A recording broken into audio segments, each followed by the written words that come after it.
A ciência moderna nasceu e se desenvolveu num ambiente cultural que estava já profundamente marcado pela ideia de racionalidade. Mas esta apoiava-se essencialmente nas bases filosóficas legadas ao Ocidente pela cultura grega. Ora, o que dominou a concepção da razão que se elaborou no contexto do pensamento grego é a ideia de um saber especulativo regrado pelo critério da verdade. E a verdade, ela mesma, era entendida como correspondência entre a representação, tal como se exprime no discurso, e a realidade. O saber especulativo pertence à ordem da visão. Ele comporta, de certo, uma articulação que pode ser extremamente complexa, mas, através da arquitetura conceptual na qual ele se exprime, é preciso ver o mundo de uma maneira adequada, e essa apreensão justa é em si mesma a última finalidade do saber e, num certo sentido, a finalidade da vida mesma. O conhecimento verdadeiro conduz à contemplação da realidade tal como ela é. Mais exatamente, ela permite compreendê-la nos seus princípios, isto é, na sua origem e, por esse meio, naquilo que ela tem de mais essencial em tudo aquilo que é. Ver o mundo na dimensão dos princípios é vê-lo na sua eclosão, no seu jorrar, na sua eterna juventude. Tema que exprime igualmente, ainda que em contexto diferente, tema que é expresso também,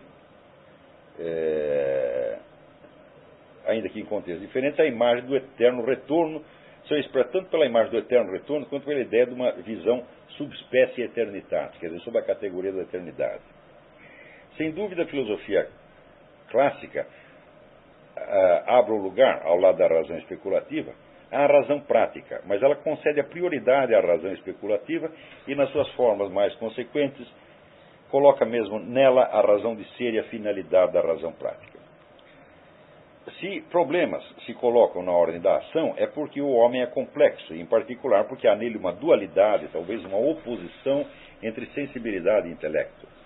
Mas, em última instância, é na atualização das potências do intelecto que o homem encontra a sua harmonia completada. A ciência comporta incontestavelmente um componente cognitivo, e pode-se dizer mesmo que há nela um aspecto de contemplação. E a ideia clássica da verdade desempenha certamente um papel regulador nas suas demarches. Isso explica que se tenha podido, durante muito tempo, interpretá-la à luz dos conceitos fundamentais da filosofia clássica.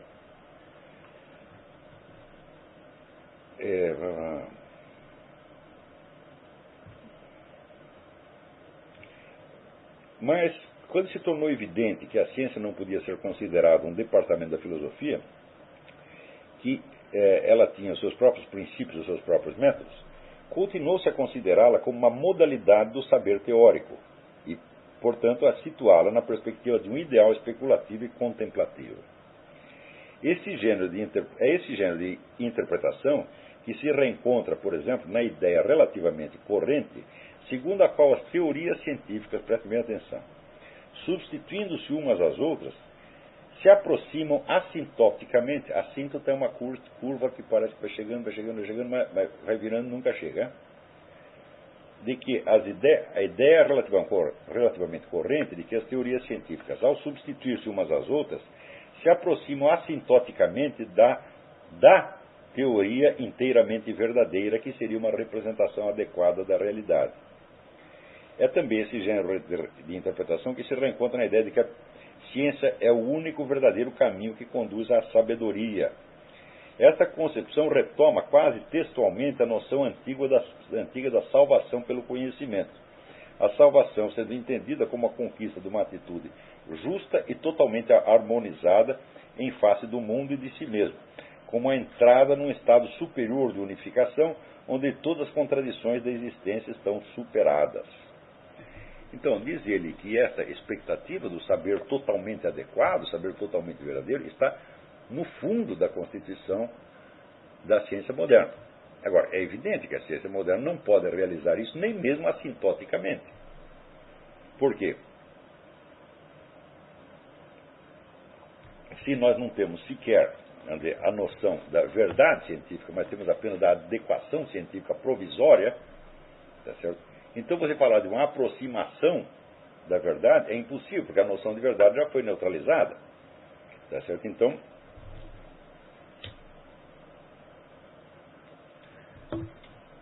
isso é o mesmo que dizer que nenhuma teoria científica jamais pode se impor como verdadeira. Tá certo? Apenas, vamos dizer, como uma adequação provisória. Porém, ao mesmo tempo, vamos dizer, o prestígio da ideia de conhecimento verdadeiro e o prestígio desse sonho da adequação total, quer dizer, da salvação pelo conhecimento, continua embutido dentro da própria atividade científica, tá certo? Então isso quer dizer que a pretensão, a presunção de aproximar-se do conhecimento verdadeiro ainda está presente e é um dos motores motivacionais mais fortes da atividade científica, ao mesmo tempo em que, no exercício real da ciência, se reconhece que nada disso é possível. Tá certo? Então, quer dizer, a ciência que se exerce atualmente é um paradoxo.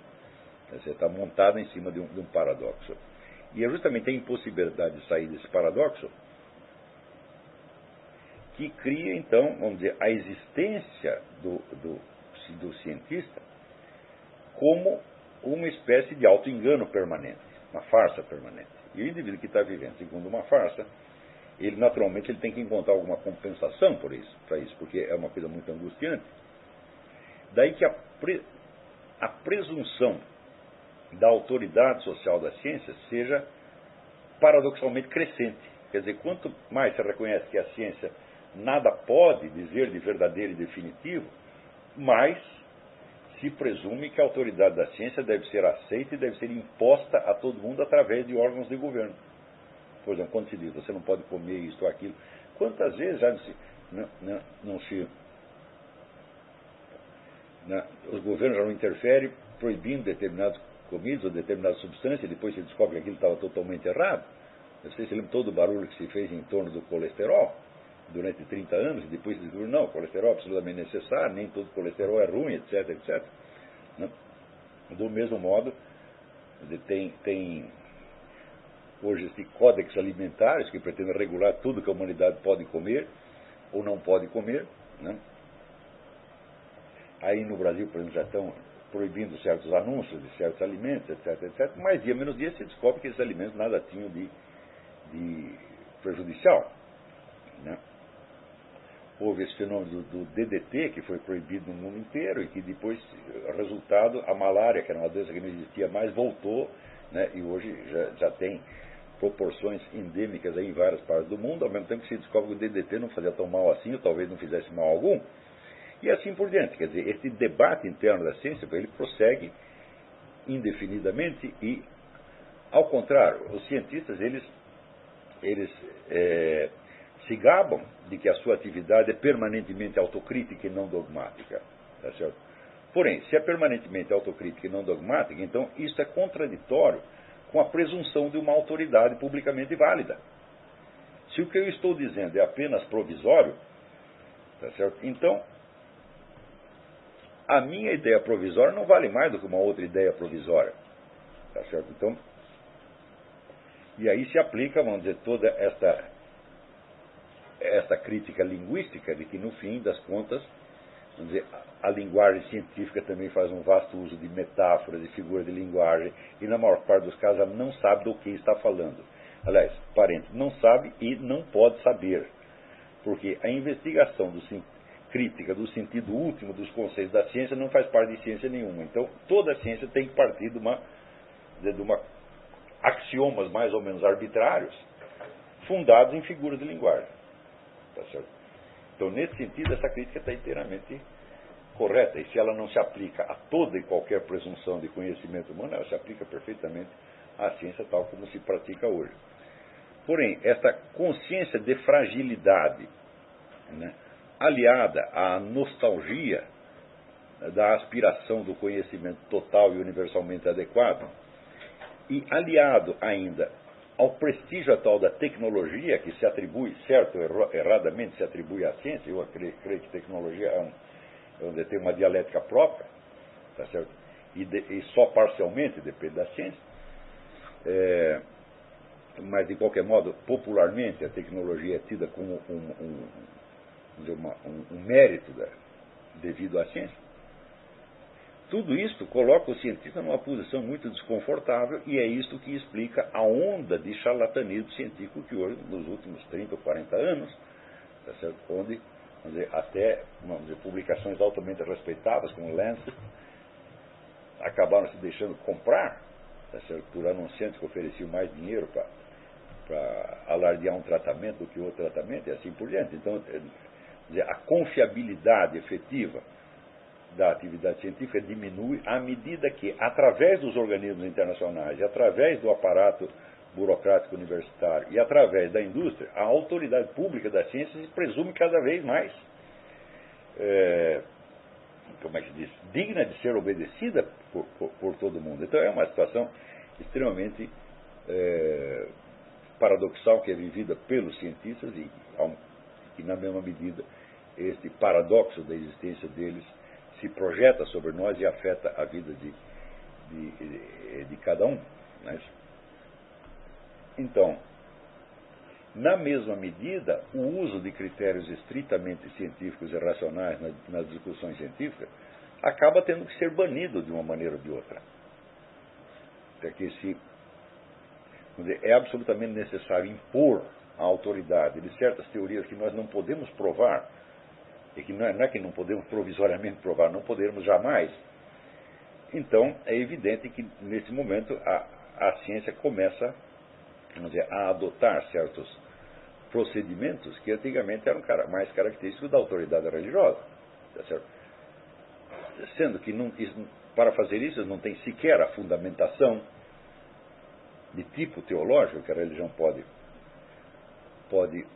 oferecer. Né? Quando nós vemos hoje, por exemplo, a presunção de autoridade absoluta da teoria da evolução, que não admite discussão, tá certo? Ao mesmo tempo, né, continua se gabando de ser uma atividade não dogmática e sim autocrítica. Então, nós não sabemos mais o que fazer. Esse negócio, afinal de contas, é dogmático ou é autocrítico? Né?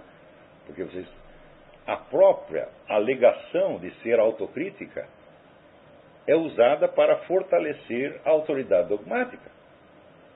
Quer dizer, você não pode discutir a nossa atividade, por quê? Porque a nossa atividade consiste de discussão autocrítica. Então, é claro que é uma situação psicótica. E eu creio que as várias linhas de desenvolvimento do pensamento moderno, todas elas desembocam em algum negócio psicótico. Tá certo? Porque todas elas têm a contaminação da paralaxe cognitiva, isso é da falsidade existencial daquela atividade cognitiva, e tem também, vamos dizer, a contaminação da atividade revolucionária, quer dizer, a esperança messiânica de que através da ciência, através disso, através daquilo, vamos construir um mundo melhor. Né? É muito difícil você encontrar, no mundo moderno, qualquer atividade intelectual relevante que não esteja de algum modo afetada por essa coisa. Né? Se você procurar, por que as pessoas perguntam por que as pessoas são afetadas de mentalidade revolucionária, mesmo quando não têm essa intenção, e mesmo quando odeiam os produtos historicamente conhecidos dos movimentos revolucionários. É simples, porque não há outra cultura. Não há cultura não revolucionária ou antirrevolucionária. Você tem a cultura contra-revolucionária, que é coisa completamente diferente, que é uma parte do movimento revolucionário. Né? São movimentos revolucionários criados para neutralizar outros movimentos revolucionários usando os seus mesmos métodos, tá certo? Como, por exemplo, a direita francesa a velha direita francesa foi muito prolífica em propostas desse tipo. Né? Aqui nós temos que montar o reino de Cristo na Terra. Então, vai ver como é que eles vão realizar o reino de Cristo na Terra pelos mesmos meios do movimento revolucionário. Então, isso eu chamo a ideologia contra-revolucionária. Mas uma cultura anti-revolucionária, quer dizer, uma cultura que rejeita na base a ideia de qualquer revolução, ela é inexistente atualmente. Então, por falta de alternativa, as pessoas sempre acabam falando na linguagem do movimento revolucionário. O movimento revolucionário é uma coisa avassaladora.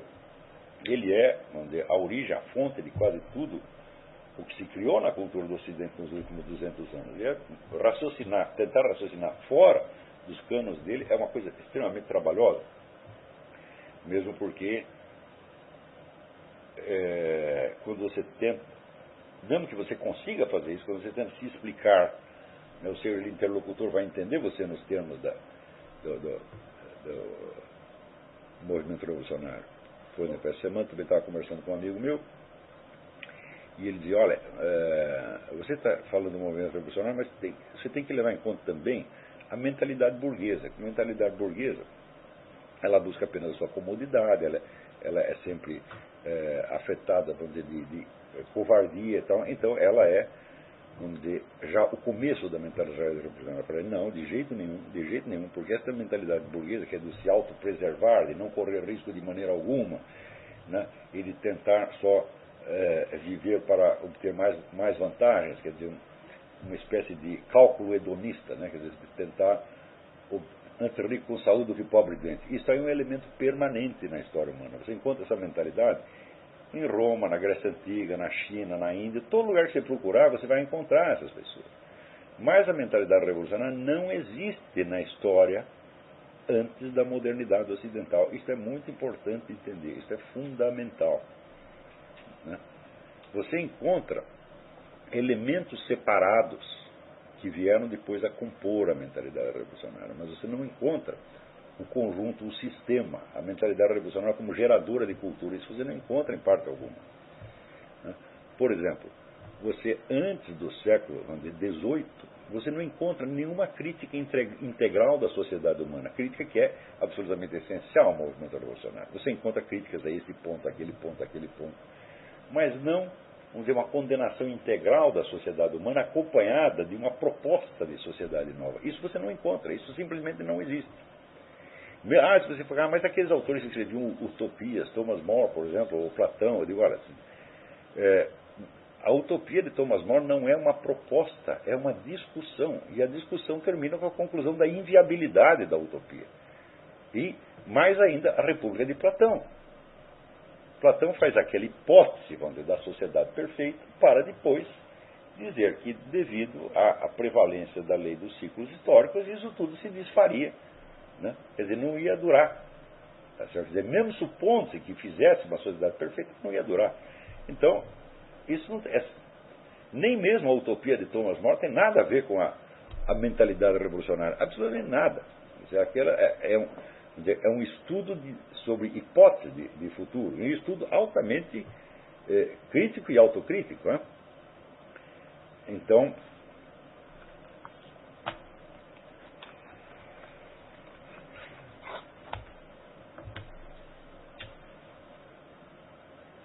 eu insisto que claro que você pode encontrar causas, entre aspas, ou fatores favoráveis à mentalidade revolucionária em todos os defeitos, pecados humanos fundamentais. Mas a covardia, a gula, a cobiça, a luxúria, etc. Tudo isso é claro. Né? É um terreno fértil, mas você não pode confundir o terreno fértil com a semente que é jogada nele. O terreno mais fértil do mundo, se você não plantar nada lá, não nasce nada. Tá certo? Então, você não pode confundir as condições predisponentes, as condições que facilitam, né, um processo, com o processo mesmo, com a causa ativa do fenômeno. E esta causa ativa, eu não tenho a menor dúvida que ela surge de uma espécie de decomposição interna da civilização cristã. Né, na medida em que o desejo de você criar o reino de Cristo na Terra se desconecta, tá certo, da visão da eternidade. Quer dizer, pessoas que já não tinham o senso da eternidade, né, projetam no tempo histórico uma expectativa que normalmente está ligada à eternidade. Isso só podia acontecer no contexto cristão. No contexto judaico também. Tá certo? Mas, vamos dizer, no contexto judaico-cristão. Isso não poderia acontecer na civilização budista, hinduísta, taoísta, porque não tem sentido, porque eles não têm essa expectativa escatológica. Quer dizer, do fim do mundo e da passagem para uma outra esfera de realidade. Tá certo? Algumas têm, mas isso não é o centro Né? Você encontra isso até, tem uma tribo no Xingu que tem a ideia da terra sem mal. Um dia toda essa porcaria vai acabar e nós vamos todos para a terra sem mal. Tá certo? Mas, vamos dizer, as práticas, os ritos, etc., não estão baseados numa expectativa futura da terra sem mal. Não, todos que morrem vão para a terra sem mal. Tá certo? Então, é uma coisa que a terra sem mal está permanentemente aí. Tá certo? Ao passo que dentro do contexto cristão, à medida que se foi perdendo a noção da eternidade atual, da imortalidade atual das pessoas, tá certo? E se passa a enxergar, vamos dizer,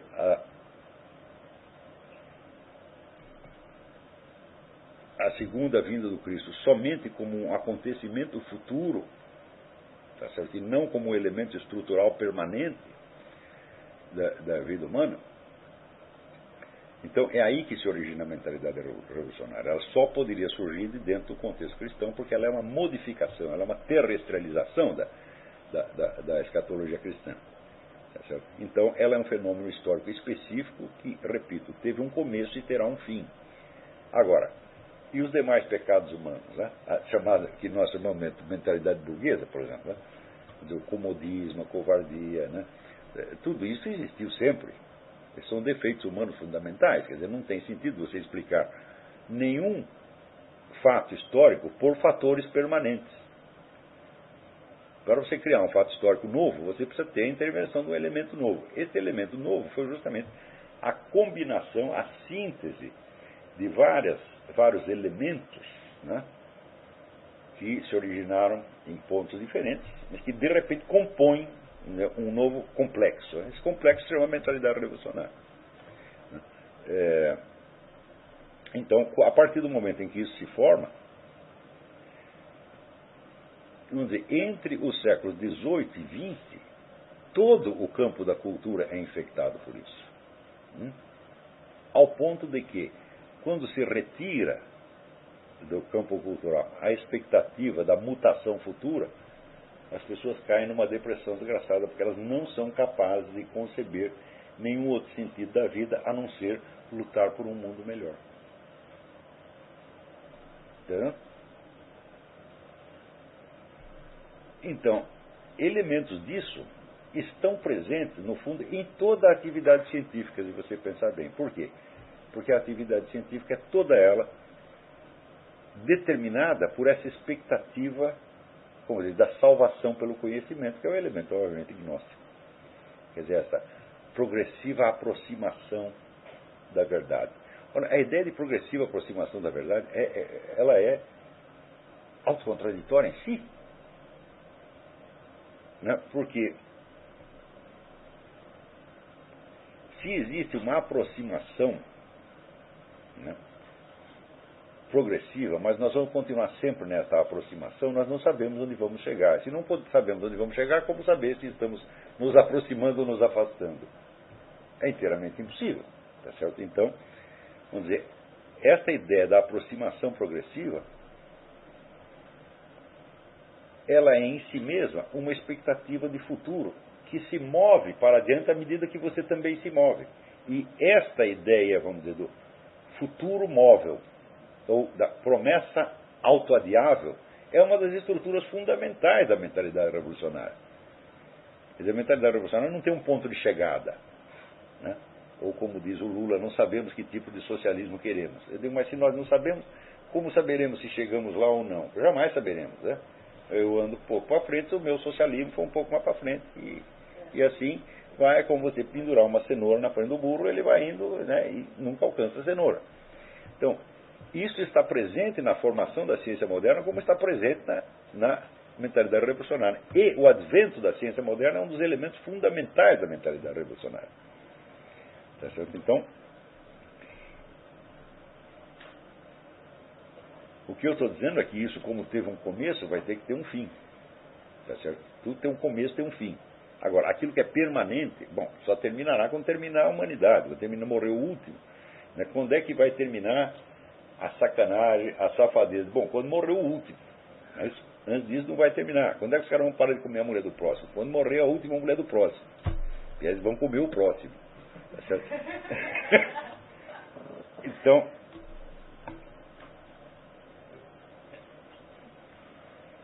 Os 7 pecados capitais eu só vou acabar quando morrer o último. Agora, a mentalidade revolucionária não, ela é uma coisa que começou a existir e que vai ter que parar de existir. E mais ainda, nenhum dos males observados ao longo de toda a história humana se compara com ela. Não houve nada assim nada tão mortífero, nada que criasse tanto sofrimento humano quanto o movimento revolucionário. Então, não tem sentido você alegar os outros males humanos como desculpa para você não fazer nada contra o movimento revolucionário. Se você lança toda a culpa na mentalidade burguesa, bom, a mentalidade burguesa existe desde Caim e Abel, você está entendendo?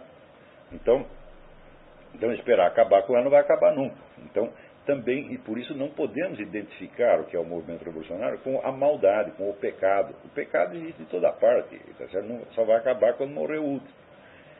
Então, já que não podemos acabar com o pecado, também não temos que acabar com o movimento revolucionário. Mas o que é isso? Quer dizer, uma coisa é o mal permanente, universal, que está espalhado por tudo quanto é lado. Tá certo? Que nós podemos tentar diminuir, mas nós nunca vamos acabar. Mas o movimento revolucionário, não, ele pode ser extinto na sua totalidade. Mas para isso é necessário criar uma outra cultura, a partir de agora, já, tá certo? Que volte a colocar, vamos dizer, a existência humana dentro do seu quadro de referência real, que é a eternidade, meu Deus do céu. Se perder a dimensão da eternidade, só sobra o tempo histórico e, então, só das duas uma. Ou você vai cair nesta obsessão do tempo presente, tá certo? Que não é um sentido de vida de maneira alguma, ou então você vai ter que criar um sentido de vida falso baseado na expectativa revolucionária. Tá certo? E enquanto continuar assim, bom, vai continuar havendo, né, genocídio ou democídio, como chama o professor Rummel, né, em escala que não se compara ao resto da história. A conta do Rummel é o seguinte: ele soma todos os grandes assassinatos em massa ao longo da história humana, né, e vê que dá um número menor do que o movimento revolucionário matou nos últimos 200 anos. Ou só do que matou no século XX. Não precisa nem 200 anos, 100 anos, últimos 100 anos. Ou seja, houve a introdução de um fator histórico novo que criou mais morticínio e mais sofrimento do que todos os outros fatores presentes em todas as outras épocas e lugares da história. Então, é disso que eu estou falando e não do mal em geral. Né? Eu não estou pretendendo eliminar o pecado, eliminar o mal, eliminar a safadeza, eliminar a mentalidade burguesa, nada disso. Tudo isso pode continuar como está. Tá certo? Quer dizer, não se trata a proposta de eliminação do movimento revolucionário, não é nenhuma proposta utópica. Tá certo? Um futuro melhor. Não é um futuro melhor. É simplesmente remover um negócio que não existia e que passou a existir. Né? Então, é importante entender